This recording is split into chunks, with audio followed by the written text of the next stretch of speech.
قیامت کے دن 5 سوال جو ہر انسان سے پوچھے جائیں گے۔ حضور اقدس صلی اللہ علیہ وسلم کا ارشاد ہے کہ قیامت کے دن حساب کے لیے جب انسان اللہ تعالیٰ کے سامنے کھڑے ہوں گے تو ان کے دونوں قدم اپنے رب کے پاس سے اس وقت تک نہیں ہٹ سکتے جب تک کہ 5 چیزوں کا سوال نہ کر لیا جائے۔ وہ 5 سوال کیا کیا ہیں؟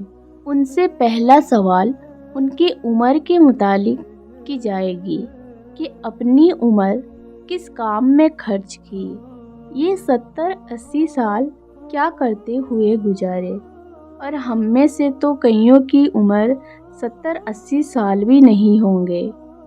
اور ان سے دوسرا سوال ان کے جوانی کے متعلق کیے جائیں گے، یعنی کہ اپنی جوانی کس چیز میں خرچ کی۔ جب تم اپنی جوانی کے عروج میں تھے تو اپنی جوانی کے قوتوں اور طاقتوں کو کہاں پر اور کن راستوں پر خرچ کیا۔